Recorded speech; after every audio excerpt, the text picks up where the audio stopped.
So that ferocious help. We just want to thank her for her service. So I'll have a pen around. So during the meeting, if you want to sign, if you have not already. And again, we'll have more cards coming in the next few minutes. Otherwise, we'll kick it off. Is Kevin from Voters Not Politicians. Want to start with? Thank you so much.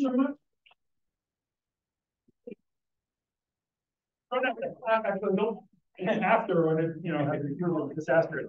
My name is Kevin Keegan-Krause, and I am a resident of this area. I actually live in Ferndale, although I used to come to this library almost daily with my children back in the day. I recognize some faces, and I've come to quite a few in various places and times in a variety of roles. But one of those roles is as a member of Voters Not Politicians. And I think some of you may have heard of Voters Not Politicians. Pretty good name recognition. That's excellent. I'm very excited about that. I want to talk a little bit about what that organization is doing. If you raise your hand, you probably know that it is a nonpartisan organization that is devoted to improving the quality of democracy in Michigan and building the role of voters compared to other forces, other people within a democracy.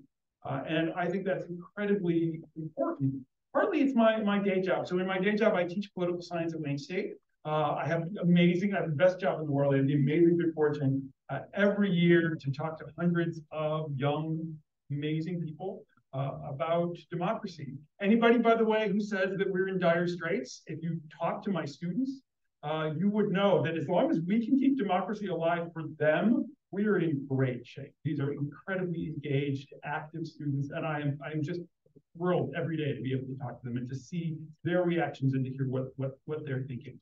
So Voters Not Politicians plays a big role in that. As a political scientist, I actually mainly study Eastern Europe, so I spend a lot of time in places like Czechoslovakia, Poland, and Hungary. And that's given me a kind of weird sensibility around this because on a daily basis, I encounter, those are my notes. Okay. I hope not, but my mind is going, so let's see. But I study places where democracy is new and where democracy is constantly under threat. I spent a month last summer in the Czech Republic and Slovakia interviewing organizations that develop democracy. And what I've seen there is an active, thriving infrastructure of people who know that democracy isn't something that you wind up and let go, but it's something that you have to work at constantly, all the time. And what's been really delightful for me just to see, it's sad because I think Americans lost that sense, but it's been delightful to see over the last 7 years an organization spin up at first to work on gerrymandering, but then to stick around. And I don't know how many of you have seen these various petition organizations, they spin up to try and get a petition passed, and then they disappear. Whether they win or they lose, they go away. Voters Not Politicians did something as a political scientist I've never seen an organization do before. They spun up and they institutionalized. They spun up and they institutionalized, created a permanent basis for continuing that democracy work. The monitoring and the efforts that are needed to make the appropriate reforms and changes to keep going.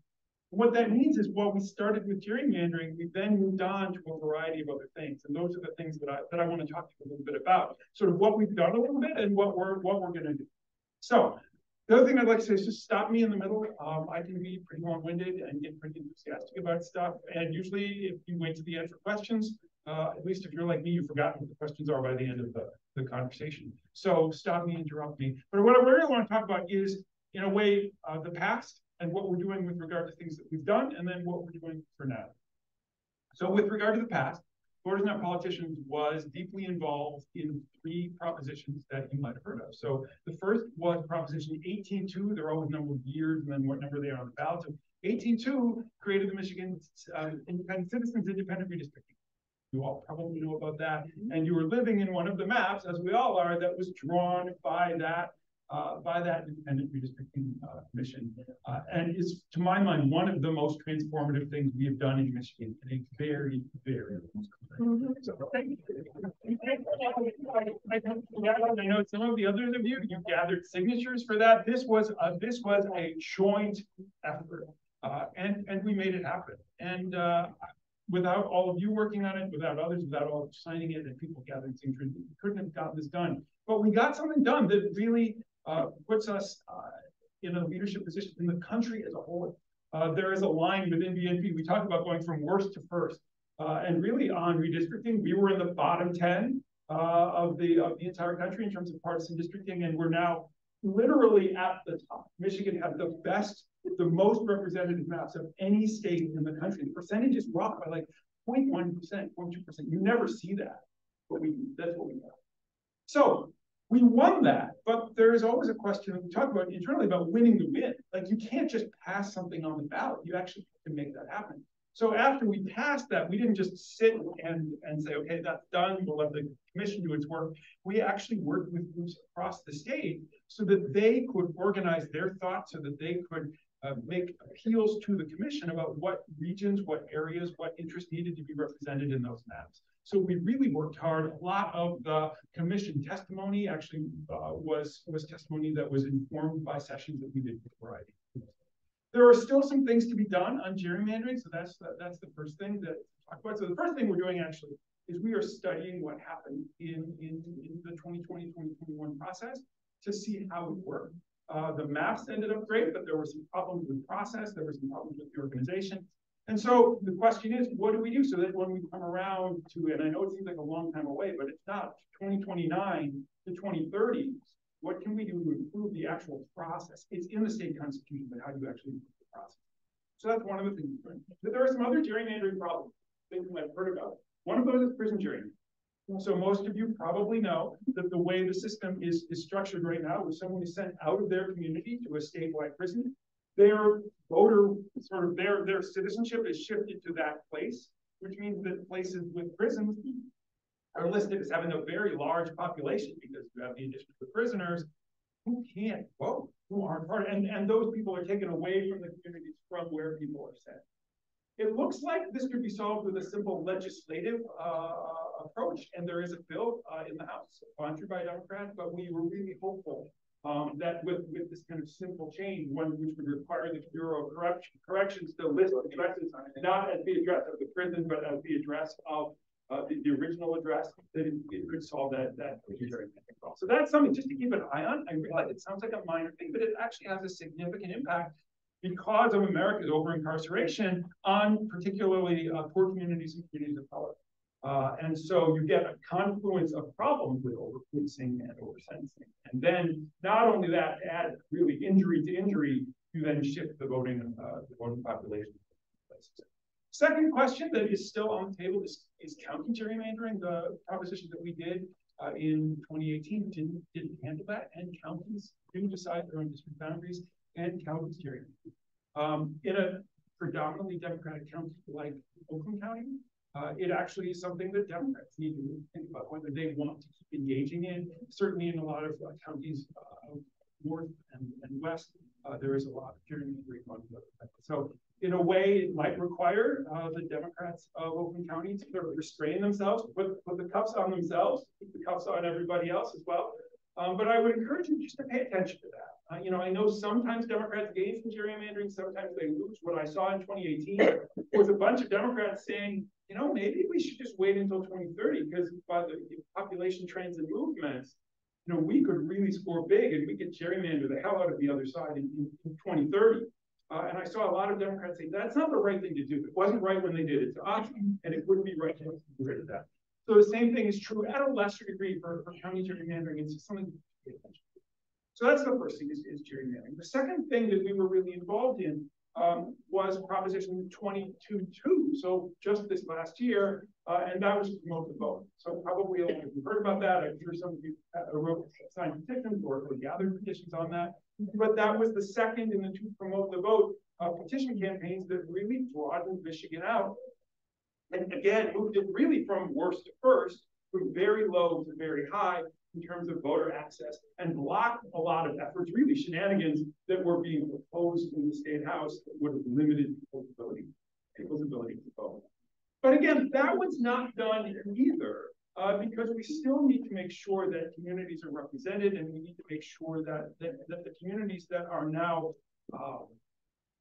for whom the system is more open, for whom the system is more transparent, are aware of that and are really working to develop that. So one of the things that Voters Not Politicians is also doing, something called a Democracy Academy, which means getting out into the community and working with voters from a whole variety of communities to let people know what their voting rights are, and to be able to execute those voting rights in their community. So we're trying to win on that.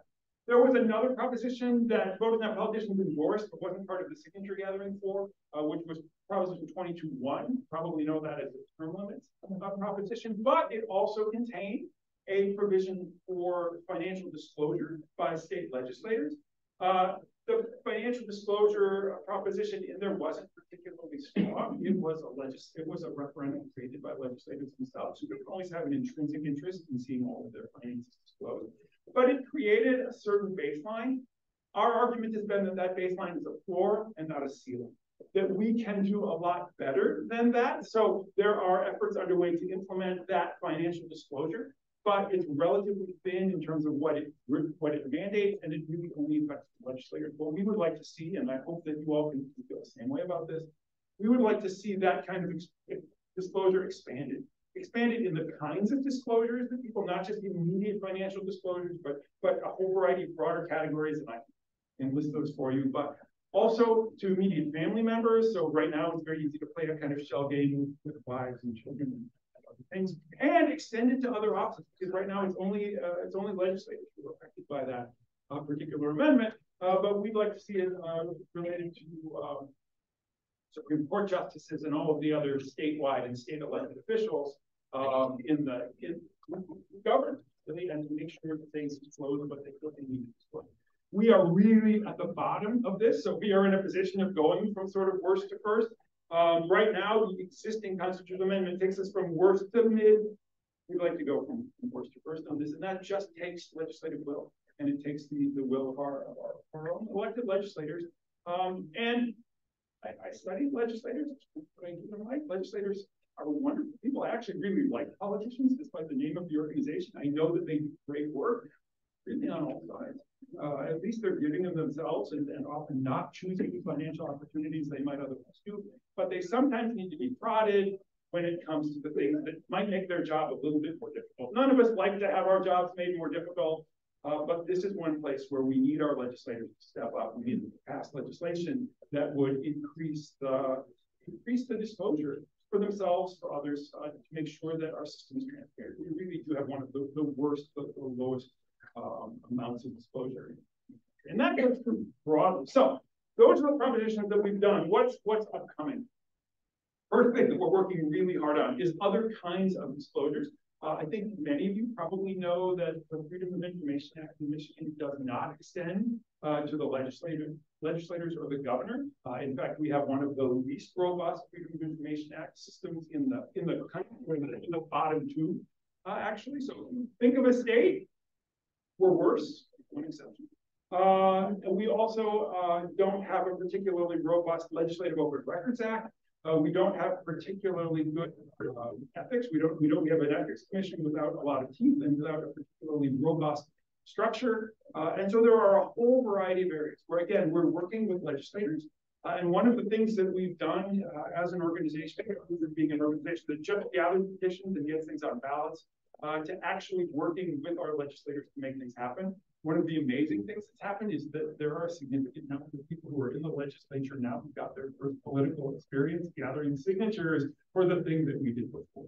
And so we are now in a position to be able to go and talk to legislators quite actively and say, hey, remember that time we helped us on this? We'd like your help now on something else now that you're in it. So I just want you to keep those things in the back of your head. Talk to your elected officials about it. All of the elected officials in this area, mine, yours, are pretty progressive on this, are really in favor of this, but sometimes they need help supporting their own co-legislators elsewhere in the legislature, and they also need our thanks. And I don't know how many of you do this, but I've been trying to get in the habit of actually sending thank you. When I hear about something, sending thank you letters. Mostly what legislators get are really angry bitch letters, and I like to send letters saying, I saw what you did there, and I want you to know that it does not go unnoticed, and it does not go unnoticed. So Open Records Act, Freedom of Information Act, we really need in the state a robust ethics commission with teeth, a robust ethics commission, which we can act to sanction legislators and sanction others when they violate the rule. We are in a bad place, and we need to do that. So that's one of the things that we've done, and I just want to make sure that I'm not forgetting. The other thing that we are working on right now quite actively, and I actually recognize some of you for various things we've done online or in person, is campaign finance. My suspicion is that most of you know the mess that is not just Michigan, but American campaign finance reform. There have been a series of Supreme Court rulings which have really eviscerated any attempt to control the amount of money that comes into politics, and the amount of money is staggering. I study other countries, and I work with people from other places, and they look at the United States as if it is a different planet in terms of how money flows into politics. And the court has systematically removed a whole variety of places where we could control that money. It's always difficult in every country to control the flow of money into politics, but we've not only said we're not even going to try, we've said just flood it, whatever, do whatever you want. That's what our system says. So what can we really do about it? The court has limited a lot of things. I mean, if this room is all of the things you could do about campaign finance reform, the court has limited us to something that's about this big, right? There's just not that much we can do, but we're not going to not try.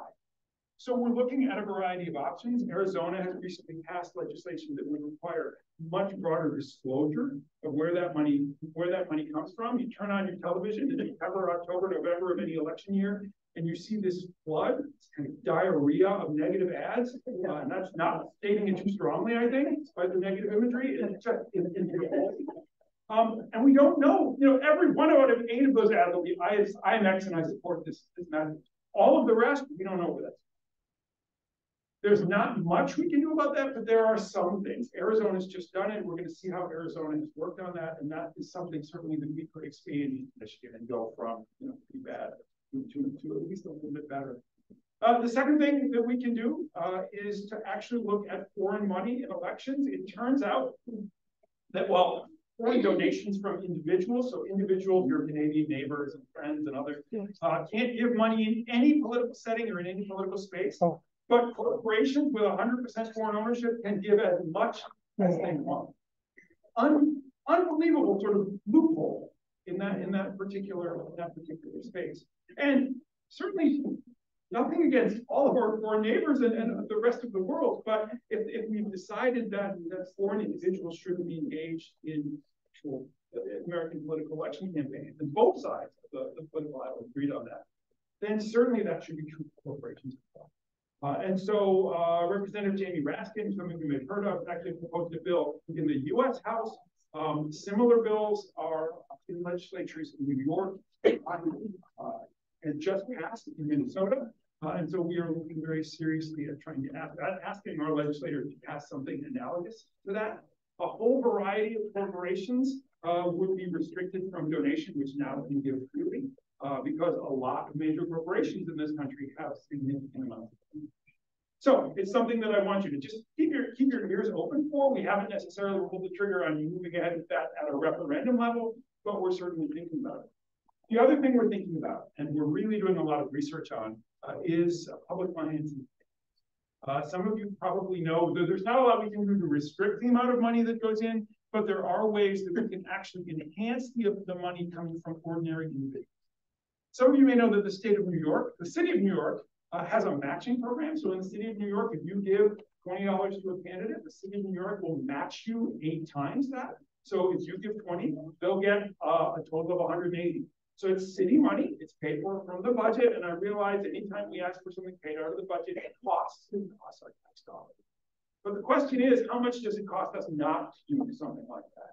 So the state of New York, seeing the success of what went on in the city, has just recently passed a very similar legislation. And that legislation actually matches 12 to 1 for the first $50. So if you give $50 to a campaign, they get 12 times that in addition for the first 50, and then an 8 or 9 match for the following up to $250.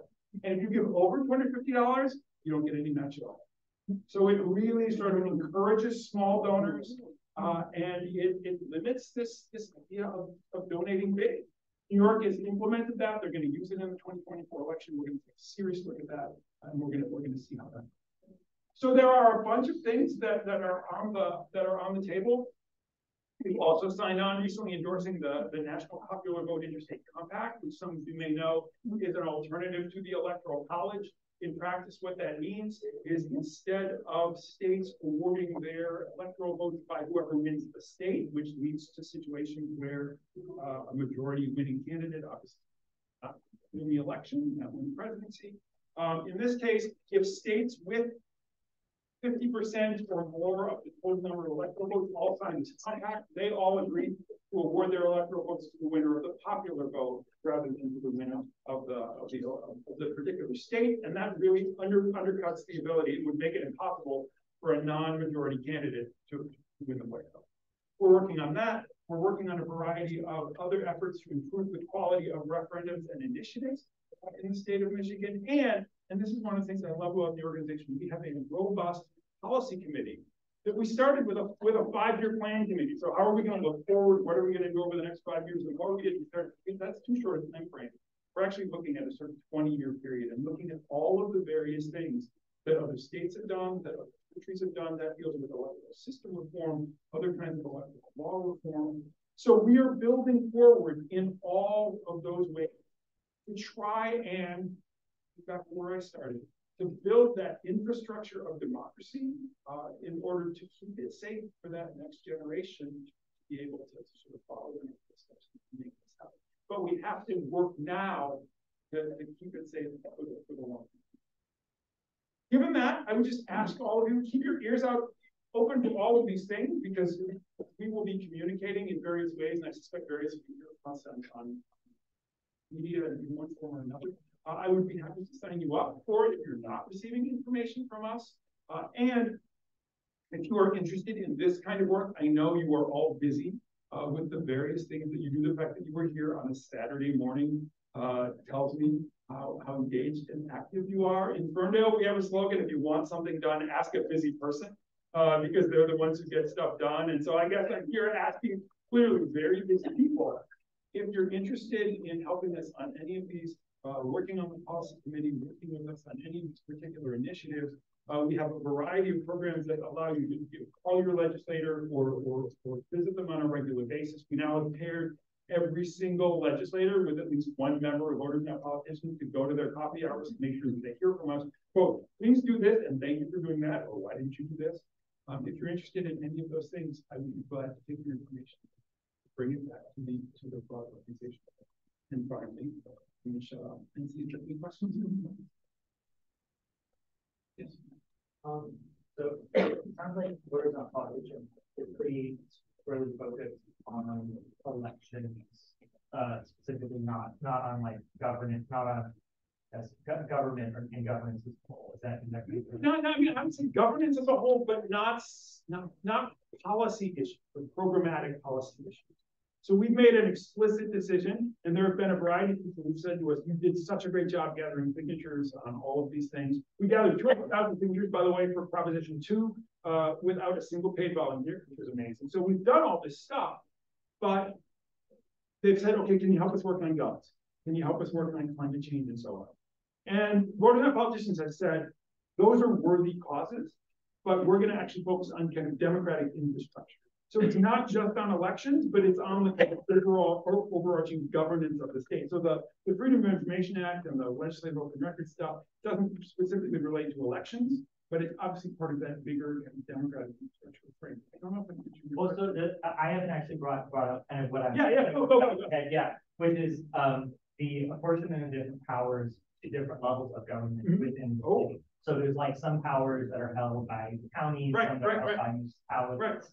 And kind of looking at the way things are implemented differently in different states, or especially in different countries, there seem like there can be major benefits to centralizing some powers and to not devolving them to smaller branches of government. And in my head, when I think of democracy, I think of that it might include things like that. But is that so? No, absolutely.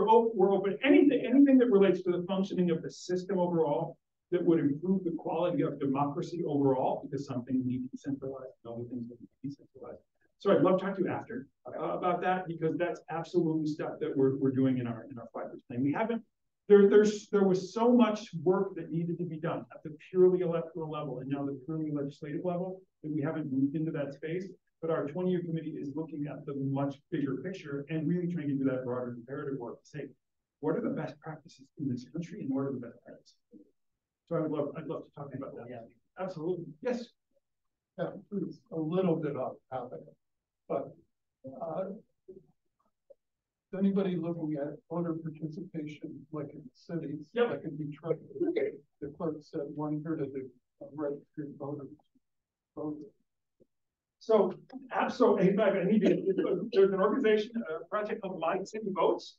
Voters Not Politicians was actually the prime contractor on the My City Votes, and we worked with literally hundreds of thousands of voters. We had people out to doors in Flint, in Detroit, with other communities in the state. So communities with traditionally low voter turnout, we received a grant, and so we were out there actively working. And on August 15th, I'm actually going to be working with our Democracy Academy, talking about voter turnout at the local level. So how can local groups actually work to improve voter turnout? There are tried and tested methods, but they take some effort, they take some education information.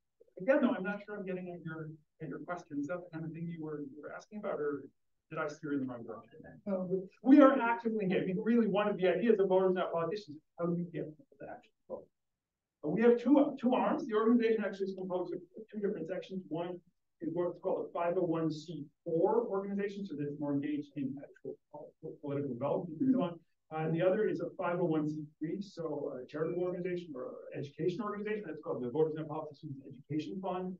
And that organization is the one that is really involved in actually getting voters to turn out. And we've done a lot of really good work in that regard. Sometimes it's overshadowed by the legislative work we're doing or the petition work, but part of the effort that we're doing is really, I think most of our staff is actually engaged in the question of doing research. So I think that's really fun. Yes. Yeah, I think the Voters Not Politicians is a Michigan organization. Is it a Michigan organization, or is it greater? Because you write about national and internet. So the nature of American democratic rules and norms is so focused on the state level that it's very difficult to really sort of translate a lot of stuff from one place to another. So the organization has made a conscious effort to focus on the state of Michigan while working with organizations around the country. So there is a kind of informal coalition of organizations that do this in every state. But we really made a very conscious decision. And there were real demands for people saying, you did this in Michigan, do this, come and do this in Missouri, or come and do this elsewhere. Our experience base is local, our volunteer base is local. And there are some national organizations that do this, like the Brennan Center in New York and Pause and some others. So we really decided to focus on this state, but to learn from other states and to cooperate with other states. So we regularly send our people to other states to do sort of trainings, but we haven't engaged in the legislative or political process in other places. I hope that it feels like a good decision, but we are actually, the board is working to build relationships horizontally with other organizations because there's so much we can learn from one another. We've gone from a weird position to being the people who are learning to the people who can change, which is delightful, but we still have a lot of work. Thank you. I really appreciate it. Yeah. Hi, I'm going to be on the sidebar after this. Yes, yeah. And I will stay. But are you doing anything, or are you open to doing anything with respect to the judicial branch? So there is a lot of impact there, and I argue that we've been legislated out of, knowing how our judicial works, and so absolutely. It hasn't been in our immediate work, but it's in our 5 to 20 year thing. We're seriously looking at judicial selection procedures and a variety of others. Judicial transparency is on our list. It's not something that I know much about, but I know the people who do. So I'd be glad to put you in touch with them, or we can talk more about that. Great. Appreciate that. Yes. So this is Gordon's question about democracy. Yes. You mentioned countries, people, the development of democracy that requires an ongoing work and guaranteed. So how do we do that? when one side doesn't seem interested in doing that / are actively.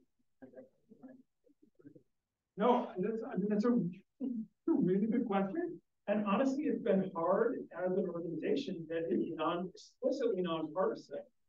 How do you stay explicitly nonpartisan when the partisanship is such and the focus on democracy is such that all of the people who seem to be pro-democracy seem to be on one side of that, that political divide. We actually, for the first time in this last election, supported individual candidates. So we sent out a series of questionnaires to see which candidates were pro-voter or not pro-voter, what they would support and what they wouldn't.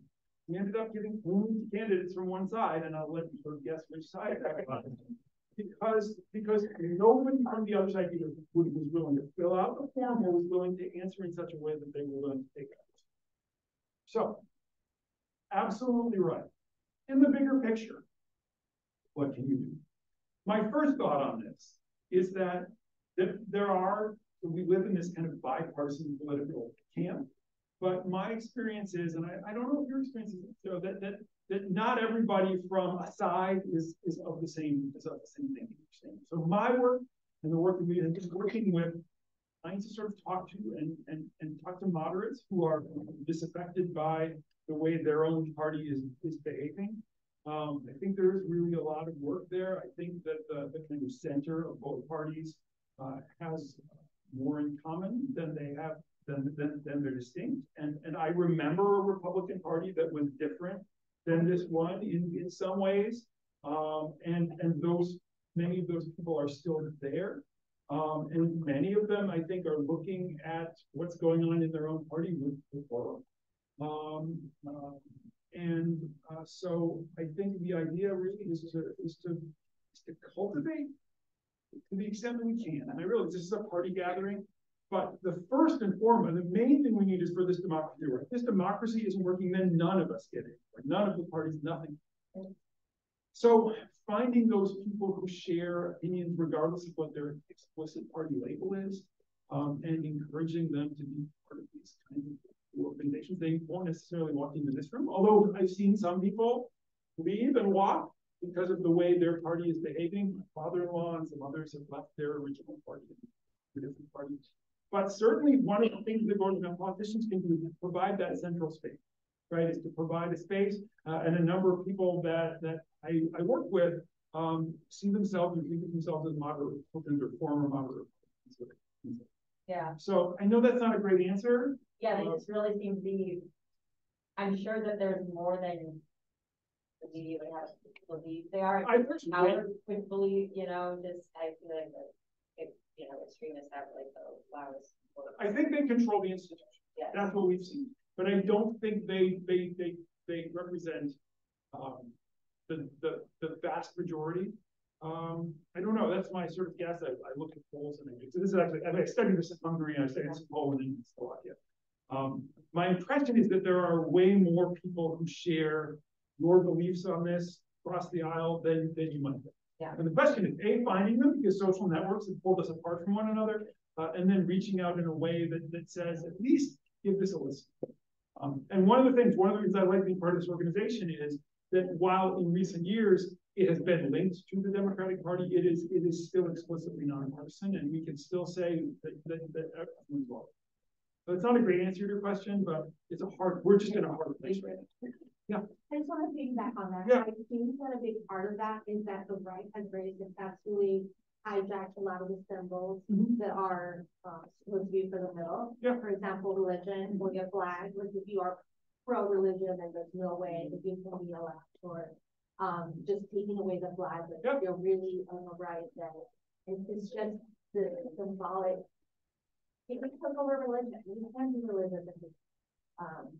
It's hard. I don't even think it's hard. I think a lot of it. It's not intrinsically hard, but it's. I think the work that we can do on the left is to try to be a little bit more open-minded to those people that are religious, are pro-flag or whatever. And I've seen it in I don't know about all of you, but I'm in a mixed family, right? In that sense, and sometimes that makes it the most hard and painful place. But sometimes it makes it a place where you can actually get across the impression that I too I too believe in something bigger than myself. I too believe in this country. I too fly the flag. And the ability to say these are actually common symbols and not symbols of one side or another in those spaces where there is trust. The one thing that we've really focused on is not having conversations, is having conversations with people we know, having conversations built around trust and repeated contact as opposed to sort of online conversations or one-offs, like really building relationships. A few years ago, I had to give a presentation on bridging the political divide, and I realized I hadn't talked to my Republican neighbors. So we actually sat down and we talked about it. We didn't agree about everything, but we agreed about enough that we could sort of leave that conversation with a little bit more trust. And I felt like part of my job was sort of persuading the people I was talking to that not everybody is the crazy person that they see on their team. Right. Just like not everybody is the.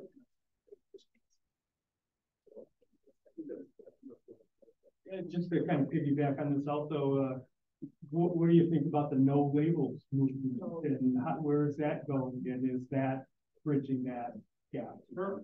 I mean, that's good. And I don't want to get, and this is sort of outside of the realm of autism. I would say, you're so this back in, I'm going to take on my butt. So I study political parties. It's actually what I study, and I have actually a book manuscript proposal into a press called "Is It Time for a New Party?" And it's not so much a proposal as it is a way of deciding when it's time for a new party. But the problem is in the current American electoral system, third parties almost always are disastrous because the way that winner takes all works is if you have the more parties you have on a given side, the more that side is likely to lose rather than win.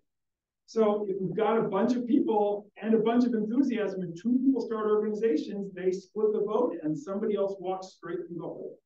And so I guess what I would say to no labels, and I've talked to some people from the Forward Party and so on, there are alternatives to this, that before you build a third party, and I think actually I studied multi-party systems, I actually quite like them, they work quite well. But before you build a new party, you need to look at things like ranked choice voting, you need to look at things like fusion voting, even proportional representation is now on the table in some places. I think there are institutional ways that would allow a third party, and I respect the desire to create a third party. But in the current winner-take-all system, you have to be really careful with what you wish for here, because it's a real problem. I'm getting I've way overstepped my bounds. We can talk after. That's okay. Sure. Yeah. I'm sorry to go so long. Yeah, great. I love it. Thanks.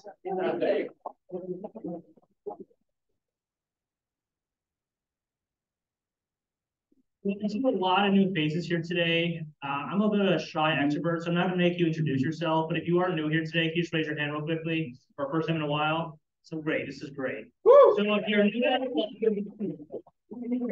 I think the lot Dem Club, this is by far the best, most active Dem Club I've seen. So if you haven't joined, the dues are $10 a year. We meet every month on the first Saturday. So please follow us on social media. We have our newsletter. We also have a scholarship fund that you can donate to. So again, if you're not a member, Deb's up front. Let's sign up to our mailing list and please come to people.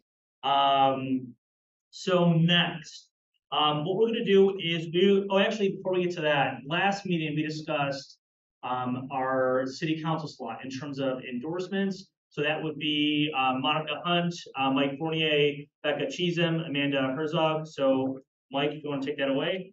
Yeah, we had, before the summer break, a motion that was passed on the floor to go ahead and nominate and potentially endorse candidates for city commission. So I'm wondering where that stands. Should we go ahead and move with that today? We are within the time frame to do that now, because there's a 30-day delay after the vote. We have a motion to endorse.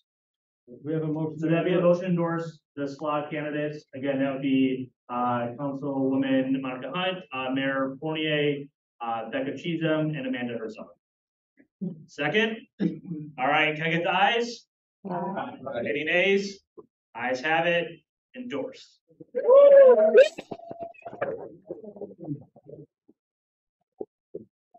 This is a great city council. All right, so let's start off with State Representative Weiss. You want to start with some marks? Sure. Hi, everyone. Thank you all. This is an amazing turnout, which I love to see. I've actually been to a few Dem clubs this summer, and the turnout's been really great across the board, which is awesome. For those of you who don't know me, I'm Regina Weiss. I represent House District 6, which you can see on that lovely map that I love that you guys bring. What part of Royal Oak that is. And it also includes portions of Berkeley, Huntington Woods, Oak Park, Royal Oak Township, and Detroit as well. And I'm serving in my second term. I currently chair School Aid Committee on Appropriations and the MDE Committee on Appropriations. And then I sit on various other committees and appropriations as well as education policy. And I come bringing great news on the appropriations front when it comes in general, but particularly when it comes to our schools. And so last term, I served as the minority vice chair on School Aid. And we were in the minority, and in that position, I was able to have some impact kind of behind the scenes, trying to work with my chair in the House and the chair in the Senate, work with the governor's team to try to get in a few things into the budget here and there to improve the education budget last year, but it was very much a reactive process. It was very challenging. This year, I had the absolute pleasure to be able to be charged with writing the House version of the School Aid budget. So met with folks across the state. Thank you. We had meetings, various hearings. We even had a hearing not in Lansing, but in Detroit to kind of hear what the priorities were, talk to a lot of different stakeholders. And we tried to craft a budget that not only invested as heavily as we could given the current resources that we have, but also try to invest particularly into equity for our schools. And so what we saw in this budget, this is a historic budget. The last few budgets have been historic. This one's even more historic. We call it transformative because of that emphasis on equity. So we saw a massive increase in at-risk funding, the biggest increase that we've ever seen, over $200,000 additional dollars into at-risk funding. That's some of our highest need students in the state who are in extreme poverty, experiencing homelessness, foster care. We also instituted as part of that something called the Opportunity Index, which means that if you're in a district that has high concentrations of poverty, proportionally you get even more funding. So we know that this is going to be a huge benefit for a lot of our districts that really, really struggle because they have a lot of students with additional needs but don't have adequate resources to meet those needs. Additionally, special education. Special education has never been fully funded in our state, never been fully funded federally. And every year we, for special education, we reimburse districts a certain percentage of their costs for special ed. But we also take some of that reimbursement rate off the top of their general per pupil allotment they get for those students. So every district gets a flat amount of money per student. And the way it worked for this year was we said a portion of that for your special ed students of your base level funding is going to come out to pay for that reimbursement rate. So not only were they not getting full reimbursement, they also were losing their per pupil dollars for their special education students. What we did this year for the first time ever is we fully funded the special education allotment so that every student, special education student gets their full base level of funding. That helps not only, that's going to be a huge benefit not only for our special education students, but also for our general ed students, because again, a lot of those services that were needed were being paid for out of the general ed budget, and there wasn't enough funds for a lot of the other needs. So definitely moving in the right direction there. More work to be done on that front, but huge, huge leap in the right direction. We also, for the first time ever, fully funded student transportation. And so prior to this year, student transportation was paid for out of your general ed budget. So your per pupil allotment. We know that this is a huge equity issue. Particularly, this is an equity issue for our rural districts, who spend a lot of money transporting kids far, far distances. In some districts, it can be as much as $1,000 per pupil that they're spending just on student transportation alone. And we know it's an issue across the board. And so this will provide funding for transportation for all districts. but we'll also proportionately provide more funding for districts that have further distances between stops. And so that's going to be a huge benefit again for all districts, but particularly for our rural districts. We also fully, for the first time in Michigan's history, we're only the 7th state to do this. We have universal school breakfast and lunch for all students.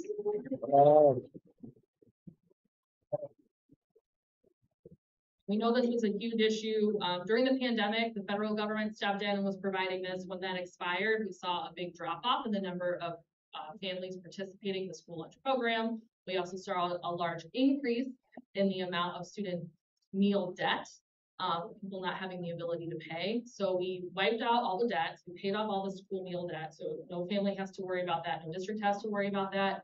And we're saying that moving forward, any kid that goes to school is going to get breakfast and lunch paid for by the state. So no family has. We also expanded our pre-K program. We have one of the best state pre-K programs in the country. When we're trying every year to move it to universal to make sure that every 4-year-old has access, and hopefully eventually every 3-year-old will have access to high quality free pre-K. For this year, we expanded the 4-year program to be a 5-day program. So we added a day. We know that's a huge issue for working families. We only have a 4-day program. What do you do on that day that they're not in school, you're working? And so we expanded that, and then we also expanded the number of slots available to be eligible for up to 300% of the poverty line. So families with 300% of the federal poverty line will qualify for free GSRP this year. And again, not quite universal because there's still families that are out of that or that make more money than that to qualify, but we're definitely moving in that direction. And there are countless other things. We expanded funding for schools. And if you hear squealing, that's because they're here with me. We have expanded funding for student mental health services and for school safety, as well as for teacher recruitment and teacher retention. We are funding things like student teacher stipends so that people who are going into teaching, they don't have to work. When I was a student teacher, you just work for free. Like, you have to figure it out. I would go to, I would do work at my school, and then I would go work after work at my job because I didn't have any stipend. And then I would come home and I would like do all my lesson plans, and I would get like a couple hours sleep to wake up and do it again.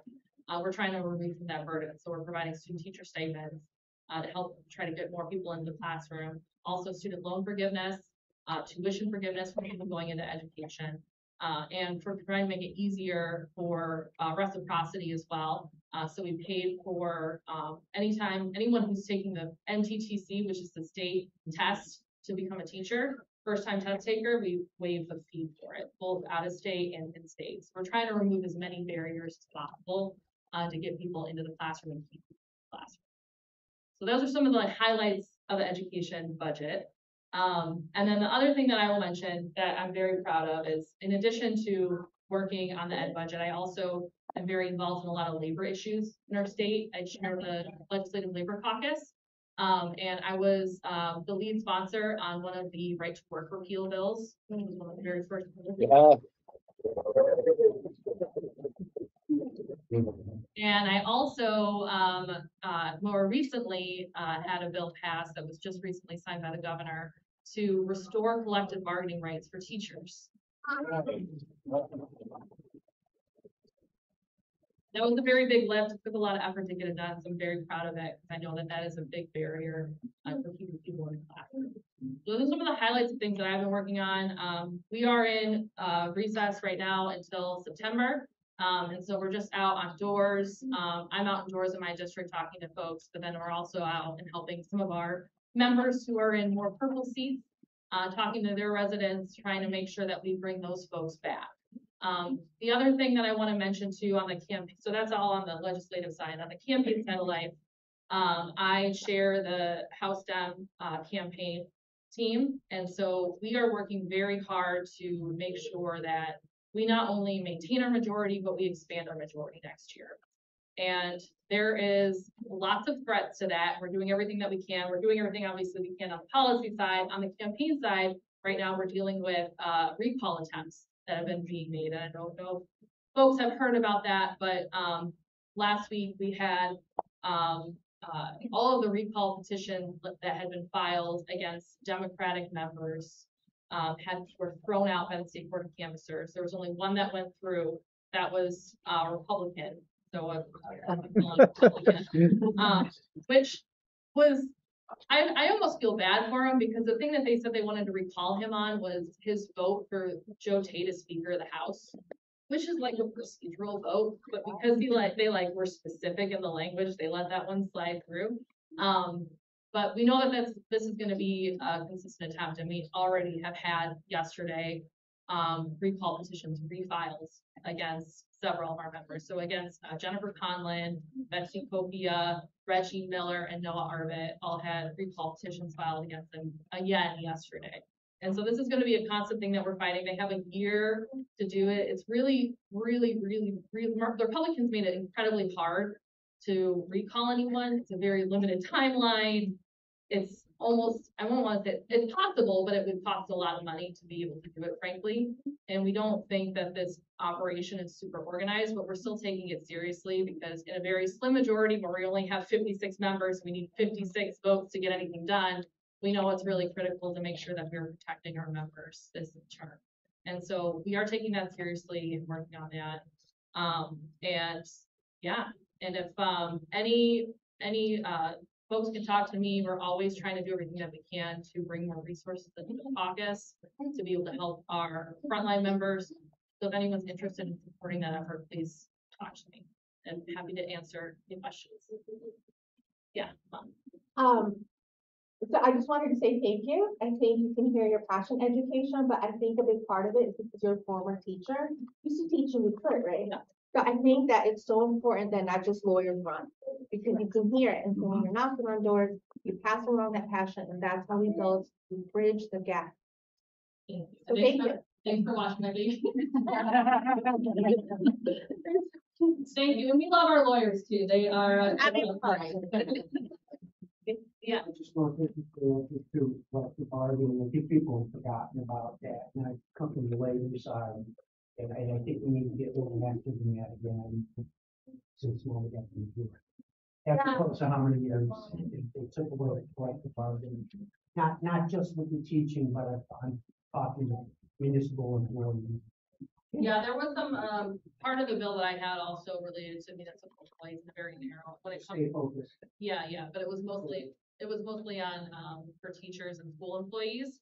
But you're absolutely right. When we talk about labor issues, I think right to work is the thing that most people point to, or prevailing wage. But there were, during the Snyder years and even before, really since Engler, there's been multiple attempts and multiple really successful attempts to weaken our labor system in Michigan. So we're looking at different ways. And I gotta tell you though, it was like crazy how much resistance we got to it from folks who wouldn't necessarily think, because again, we were just talking, we weren't even like expanding anything. We were just like, let's just restore it back to how it was in 2011. And it was still like a really big lift to get it done. So a lot of the work that we're doing right now is on educating folks on the importance of collective bargaining. That you said we wouldn't believe. Well, I mean, I will say, generally speaking, when we were some Democrats in well, every Democrat voted. So no. I was wondering who these people. But there was some concern because when we were in the minority, which I hope I never experience again. You introduce bills and nobody really cares because they know it's not going to happen, and so no one pays attention. And it's just like, okay, have fun, introduce whatever you want.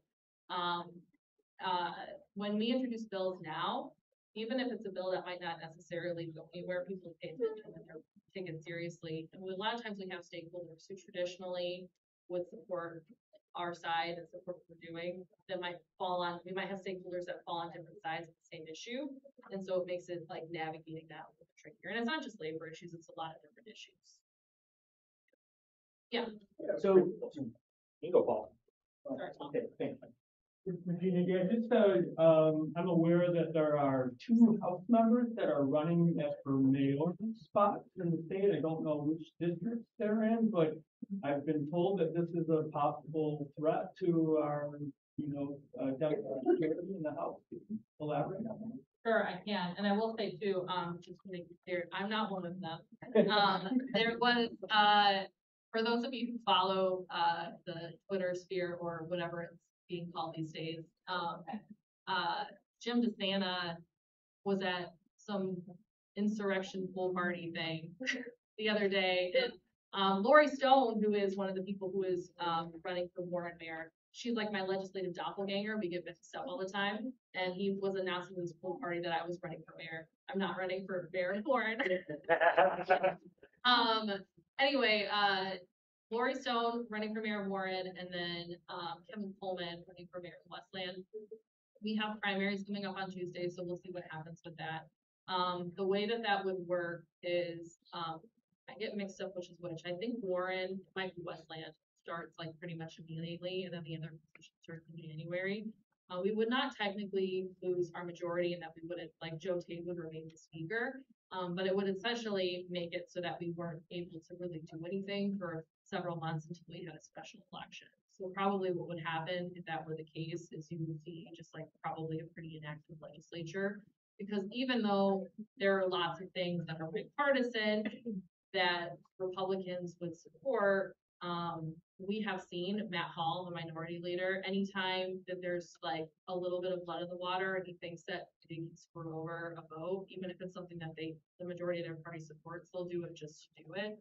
And so I would imagine that if we were to be down, that we were going to be down 2 members, it would probably make it so that we probably just weren't able to vote on very much for a couple of months until that special election would be called. It would likely be a May election. So it wouldn't be until after May election when there'd be new members. Yeah. Then we don't know for sure if that's going to happen. We have that they both have primaries on Tuesday, so we'll have to and then we'll see what happens in November. Yeah. Okay, thank you. Yeah. Yeah.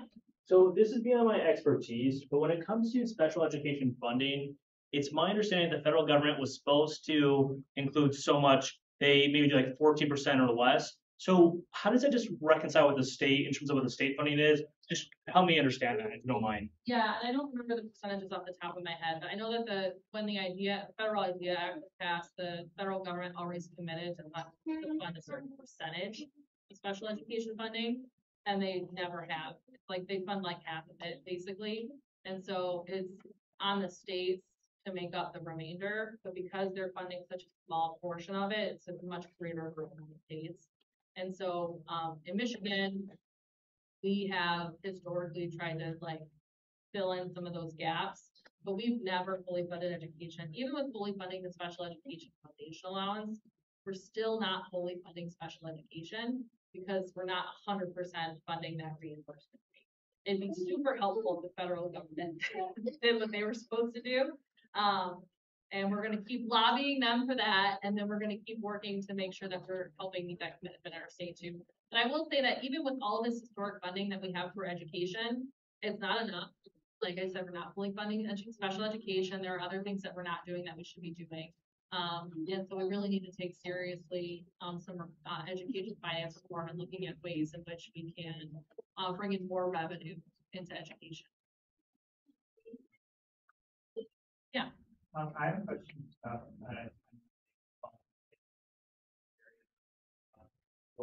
focus.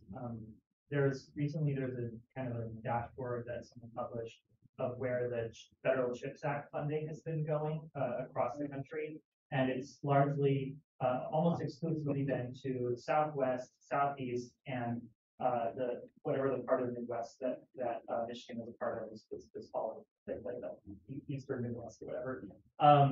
And there's like different explanations for why that might be. The set of group of pundits that I spent a lot of time reading argue that it's largely down to low housing costs and things like low housing costs and relatively streamlined environmental reviews compared to what the states like California have. I'm curious if like there's like a focus on kind of kind of trying to stay at the head of that kind of like economic growth in terms of like things like sustainable like manufacturing or semiconductor type stuff. Like basically, if there's a focus within the legislative Democratic legislative caucus, I'm trying to stay ahead on those issues of like growing Michigan. Yeah. And bringing other. Yeah, absolutely. The governor has been like one of the biggest priorities for Governor Whitmer. One of the first pieces of legislation that we had was something called the SOAR Fund, which is Strategic Outreach. I forget what the rest of it stands for.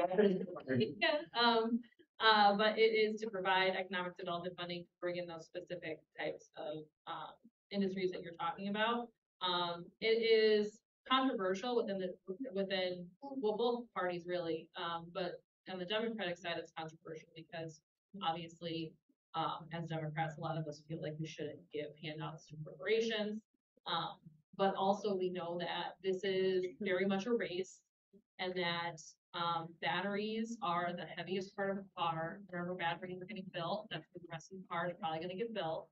And so we know that this is like getting these industries to come and stay in Michigan right now is really critical to supporting our automotive industry and making sure that those automotive jobs remain in Michigan and are expanded in Michigan. Because if they leave, quite frankly, they're probably not going to come back for a very long time. And so we invested heavily in some plants across the state to bring in some of that manufacturing to help maintain that industry in Michigan, help maintain some of our big three, make sure that they stay and make sure that there are other suppliers that support them that are coming in.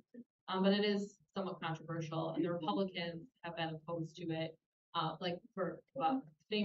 of the more recent ones was the Goshen battery plant. The technology is China, it's from China. The technology is from China. Technology originated in China, like that's just where it comes from. And so they're saying that this isn't, this is China controlling this, even though it's not as foreign, but whatever. So they were opposed to that for that reason.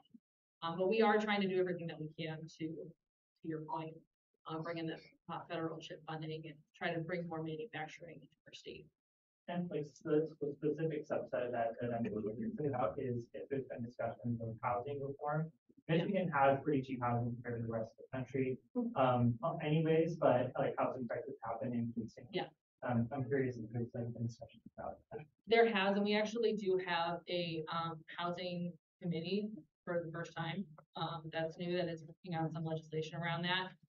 We know that we have a shortage of affordable housing, but we just also have a shortage of housing, which means there are a shortage of affordable housing. And so we do need to do more to make sure that we're investing in that, and particularly not just around where a lot of these industries are developing, but in like our urban cores and other areas where there's been some disinvestment, making sure that we're bringing in housing people there and helping keep prices down. Well, it's good. Yeah. You had listed off a bunch of, 4 or 5 recalls. So is that normal? Like we vote someone in and then they're recalled? No, it's not. There's a process for it, so it's something that can happen, right? It's part of the democratic process, but it's not normal in that it doesn't happen very regularly, and usually it's meant, the reason is for, the reason you would typically want to recall somebody is because they did something pretty egregious, that was very different from what they ran on, or just something personal they did. The reasoning that has been given for why these members are being recalled, I told you this was Republican, but it's on voting for the hate crimes legislation. So voting for that, and then voting for the extreme risk protection order legislation. These are issues that our members have campaigned on and run on and said they were going to vote for. And so I don't think it's it doesn't seem to be a super well organized effort. However, the people who are doing it do seem to be like communicating and talking to each other. We don't know how much money is behind it. We know there's at least some money behind it because somebody paid to charter a plane to fly over Jamie Church's district with the recall Jamie Church's banner, which we know is not free. but we don't know to what extent that ever is. But it's not super typical. It's not something that as like Dems, an approach that we would normally take. But there is a process for it. It's an incredibly difficult process to do. We're trying to take it seriously, make sure we're protecting our members, but also, you know, make sure people know that it's happening. Thanks. Yeah. Cool. Thank you. Thank you.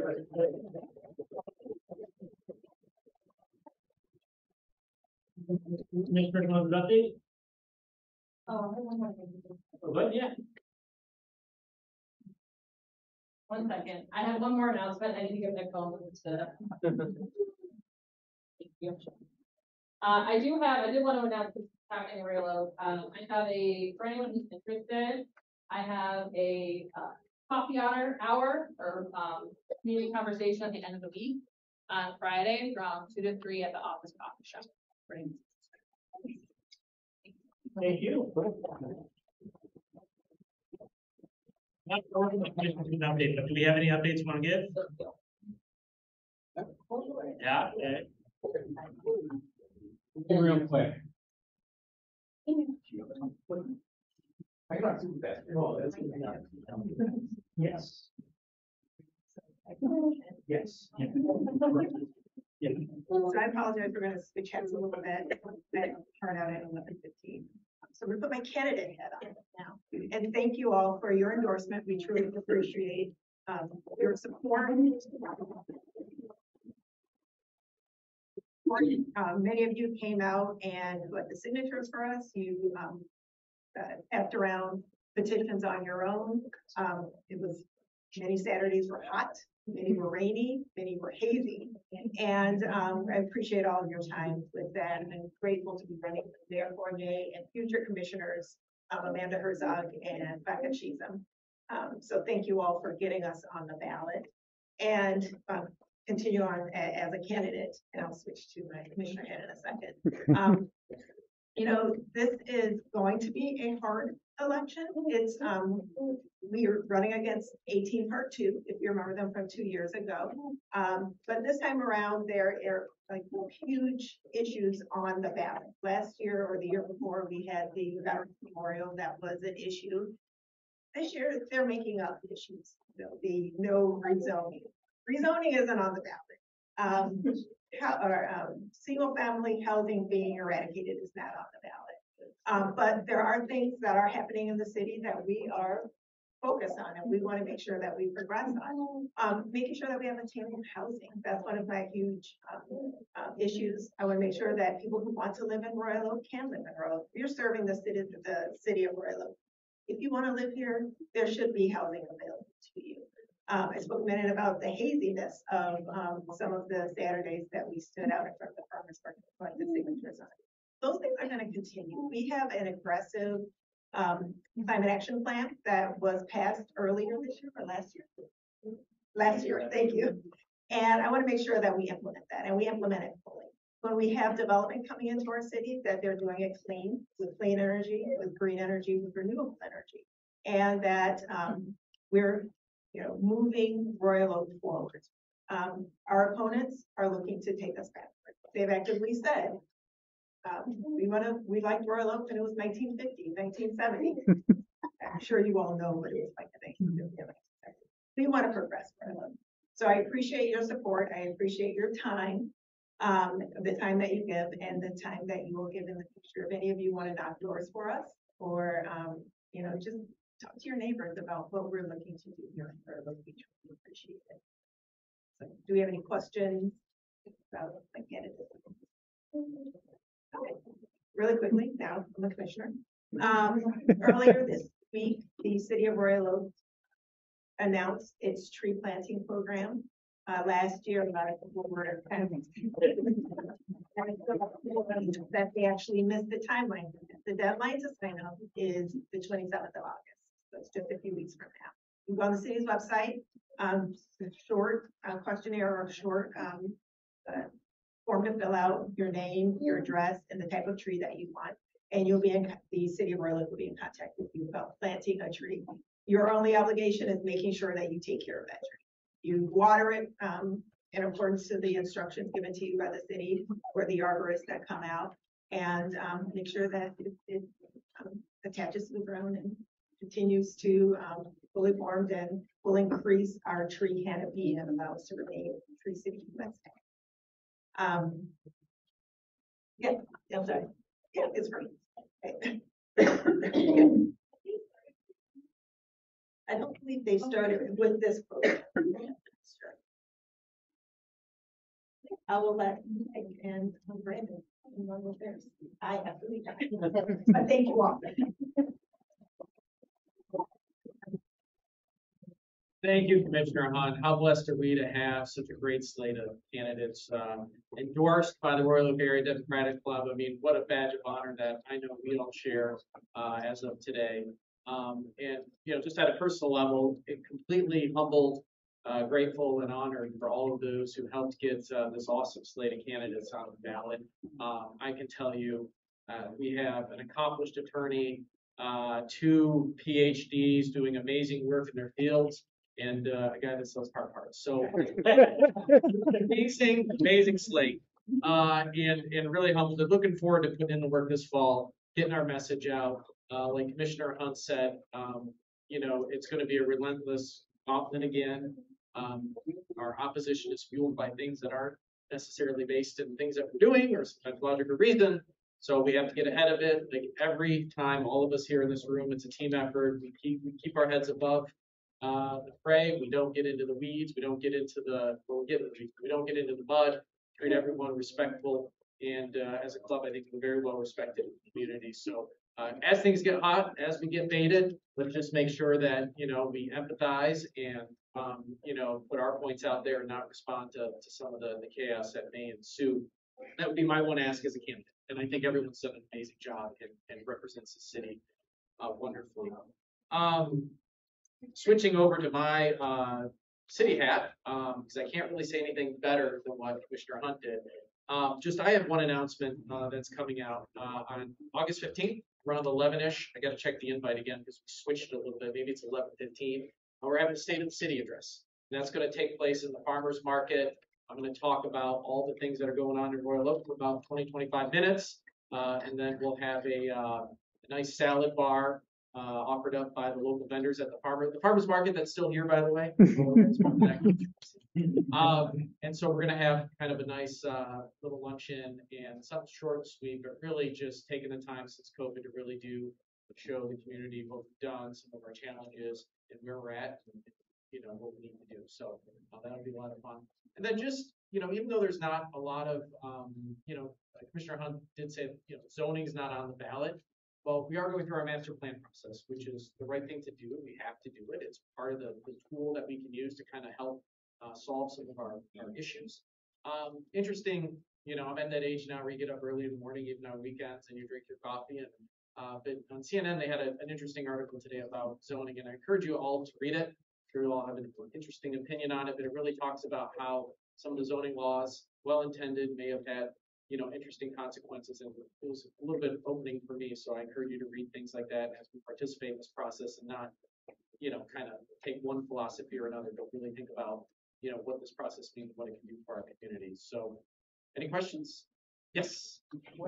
So you all said zoning isn't on the ballot, or I can understand that's probably like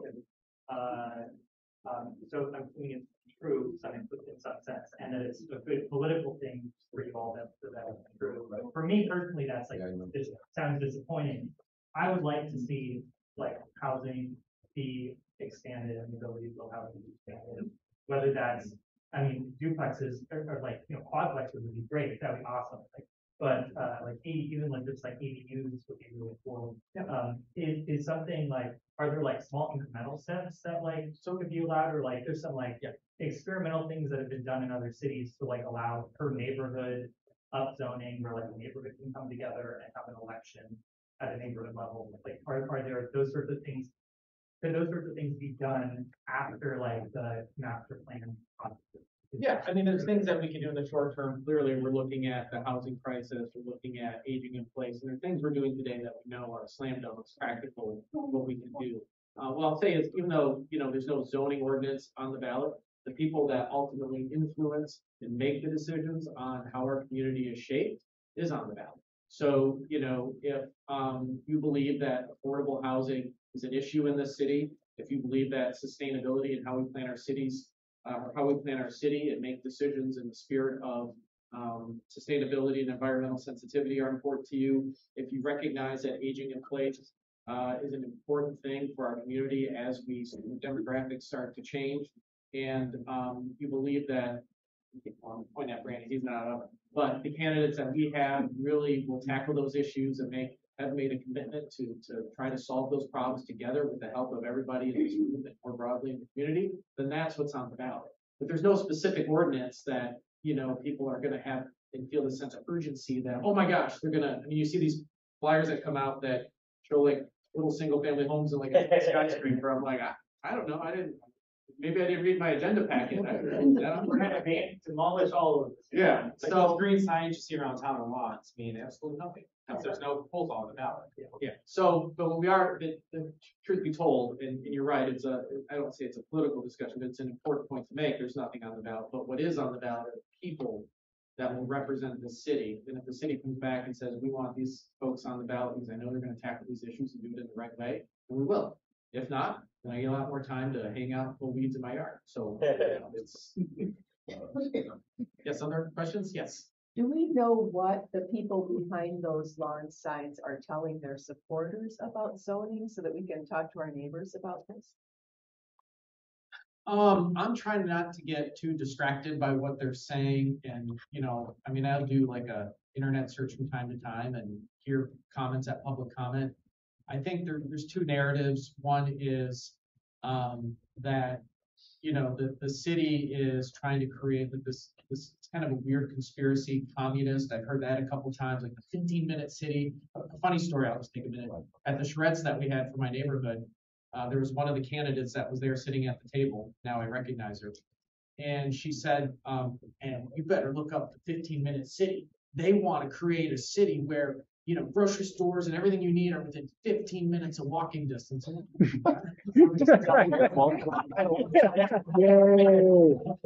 She said it to another woman at the table that was, she called herself, I'm an older person, and then she listened. She's like, I think that's a really good idea. I'm not even kidding. This candidate said, why are you trying to take away my right to drive? And I'm like, what's happening? Oh, God. This might be Is this the same candidate that he said to come? She's being so destructive. No, this was another. So it's not the first time mayor. No. So destructive. The police had to come to the charrettes. Yeah, that's what we're dealing with. Yeah, they have full slate.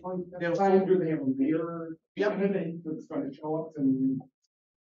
I don't It's know. not Steve Miller yet. No, it's not. I mean, hey, I've known Steve since seventh grade, so I mean, I know what it's fully.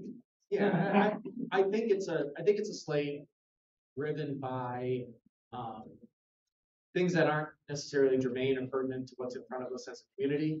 But that's just my guess and speculation. I haven't heard a lot, I haven't seen a lot other than some signs and things that like make me question my own intelligence sometimes. Like, why did I miss something? Look through your agenda packet, like, what's going on? Oh, I guess I didn't. I guess we're good. I'm still sane. So yeah, I can't tell you exactly. I think that what we kind of see sometimes at the national and state levels, the rhetoric, some of the emotion, some of the passion tied to sort of other things, it's just kind of finding its way back into local elections again. My guess, it's not like there's a real issue out there that said, hey, are we going to be, my intention for this community is to do this and not this. It's just kind of a confusing mix of responses they give. So I'm not trying to be critical of them. I'm trying to be respectful. I'm not smart enough to figure it out. Yes. Yeah, so I was talking to my sister, who's a Royal, who loves it, which is great. We were talking about the no rezoning, and she said she had read something about something on 4th Street, a nursing home. Yeah, so there is, I think some of that started with a developer came in and like many years ago, a doctor, cardiologist bought the property there, the convalescent home that was there on 4th Street. Held on to it for a while, you know, busy doctor, fixing people's hearts and stuff, I guess. And he kind of let it go into disrepair, had some contractor issues that really aggravated the neighbors, and I get, you know, he didn't pull permits on certain things, like, I get that. But that house had been there as long as any other house in that neighborhood had been there, just about. And it was always operated as a non-residential use, meaning that you had lots of workers and residents there, you know, 80 rooms, I think, at one time that were there. And so he wanted to convert it into micro apartments that would serve a purpose in our community, and he owns a property, he's allowed to make proposals to the city. And they did not like that idea. They wanted to turn it into 3 single-family homes, you know, some for $1 million each. Like, you know, if you own the property, I guess you can do that, but he owns a property and this is what he wants to do. And so it would have required, it was more of an, in my opinion, more of an administrative rezoning, because it was always there as like sort of not a special land use, but it had always been, you know, it had always been that operation. So nothing had really changed over the years, but there was, as they built neighborhoods around it, they zoned the neighborhood single family. So it was part of the original zone association. So in a complex legal, it had always been like that, and we were just kind of, the developer was asking to return it to what it had been as a special approval. So, you know, but they didn't want it to be rezoned, they wanted it torn down and single family homes to be built there. And I'm like, well, that's not the proposal that's on the table. We can't tell people what to do, we only evaluate what they propose. So, folks, where are we at right now? So they, I will tell you, I mean, personally, I like the idea of converting that to a useful use and not having it, you know, be a abandoned piece of property. I think adaptive reuse is a good idea. So instead of tearing stuff down and rebuilding that, we use something that exists today, which is really good. I think serving a market that's much needed here, you know, housing stock that is affordable, transitional, things like that, I think is amazing. But I think they went back and I think they got felt a little rejected. So maybe they're going to bring somebody else in. I don't know. I just kind of sit back as mayor and say, that's your business. Come to us when you're ready, and we'll take another look at whatever proposal we have. You talk about some of the pitfalls we saw in the project. Yeah, they're taking it. It's been 2 months, 3 months. I think they're looking at it too often. For all those people in that little thing, where's the parking going to be? I think it's a clear lesson. You always say that there's employees there, but none of the residents had cars, right? There was enough parking spots for the employees, not for all the 80 residents. Well, I think our clear message back to them was, it is important from the onset to talk to your neighbors, engage, don't get afraid of them, you know, get some sort of at least education, even if you can't get everyone behind you supporting it, at least if they understand what the real issues are, you can debate those and not all these other things that distract projects. So anybody, if you guys are ever bringing a proposal to the city that requires property redevelopment, always talk to your neighbors, have that meeting, meet at the local church, school, whatever, and talk about it, because I think that is where you see the difference between successful and unsuccessful outcomes. Is it possible that there are other, I guess, lots in the city that where a similar sort of project is built? Because those sorts of projects seem really beneficial, like having really small, cheap housing units. But I can understand why people in residential neighborhood wouldn't like that. Like a lot of people don't like being a lot of like poor people, or even just new neighbors generally. You know, are there like other lots that you can where the sure project is to be developed, or is it largely because there've been a lot that already been built in? So, I mean, that's part of somebody's theory. I mean, my personal argument is when I moved to Royal Oak, my street, it was amazing because we had doctors that lived across the street, hired roofers. It was a great mix of people of all economic, social, cultural backgrounds. And I think for me, I look at my kids, and if they become a teacher, or they become a police officer, or they become a letter carrier, I'm not sure that they'd be able to find a home in Royal Oak in 10, 15 years. So yes, I think people that, you know, have this, I think, flawed idea that if you build these multi-family unit duplexes and all this thing around, and you have to do it the right way. Like, you know what I mean? You're not just going to go down and put a 12-tower apartment building, but there's a lot of areas with and in about our neighborhoods today that exist that have multifamily that we can expand on, and there's areas that we can look at that can really help build this inventory. But we also have, it's a regional problem, so Royal Oak can't solve the problem by itself. You know, we build some, everybody floods from all over. So it doesn't necessarily affect the price. And the cost of construction is so expensive today that even if you do solve that issue, you still have folks that, aren't getting into the trades, aren't, out there getting into those skilled labor positions that can actually build the things. So there's still many levels that we have to go through in order to solve this crisis, but we need the help from everybody to do it. Within the state, the feds. Yes. On the other side of that, there's these residential areas that are one-story homes, and you see these huge monolith of homes going into lots there. They tear the house down and they put this house from sidewalk to fence to fence to fence. Is there any ordinance to say what size house can be placed on these lots? Because it's just so out of proportion to everything else in the neighborhood. You get shadow, you can't even see the sun. So that's why I say, you don't want to open up the master plan. You think it's fine today. That's why I'd say to the opposition. But then you see, developments like that some people feel are out of character. And I think those are conversations we need to have, right? What tells me is that people love Royal Oak. They want to stay here. They want more room to grow a family. That's a good positive sign. But how do you do that in proportion to each individual neighborhood? And I think that's a conversation we have to have, because the master plan doesn't suit us well right now to handle the situation. There is a ordinance. There is.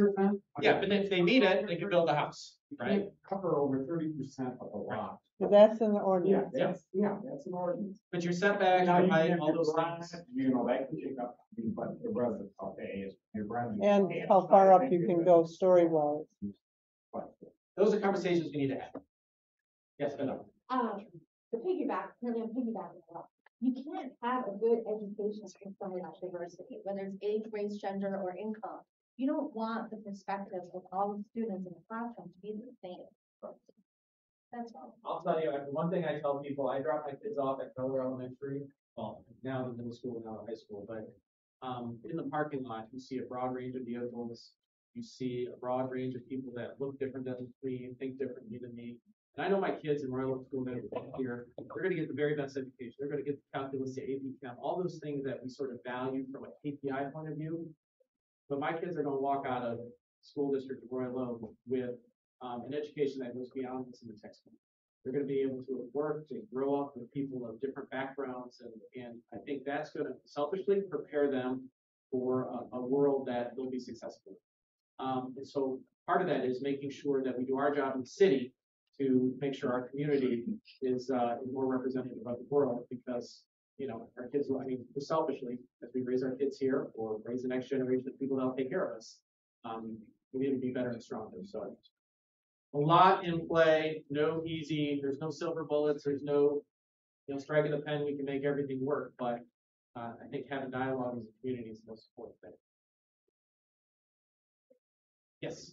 I'll just say that my daughter is a city planner in Philadelphia, and so she came home. She grew up here, graduated from high school, and then went to Penn and trained in Philadelphia. But she said you were doing all the right things here. So That's right.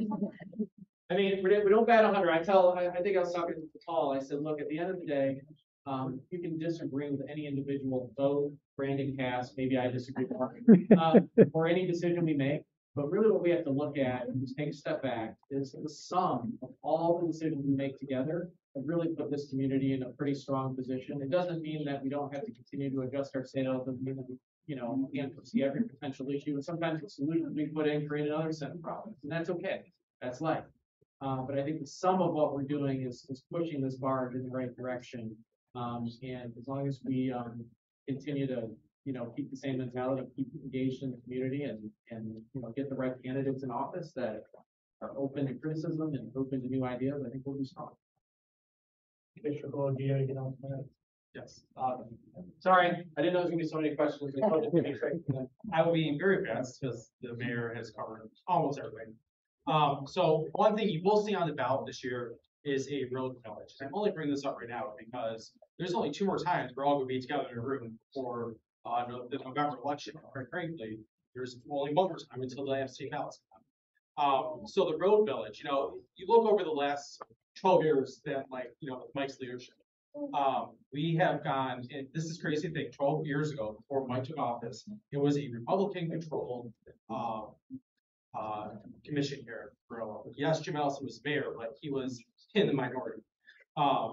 So we've had for years, they had defunded public safety, they had defunded parks, they had stopped and ignored the roads. And we have changed course. You know, look at the library, look at this renovation. I mean, I'm still so proud of this room that we're in. This building is beautiful. The parks, we're spending 3 times the amount that we did just a decade ago on maintaining and more importantly, upgrading our parks for new residents. You look, we're not in the senior center today because we're renovating that also. So we're continuing to invest back into our community. Monica mentioned the tree program. That's all that we're paying back into the community.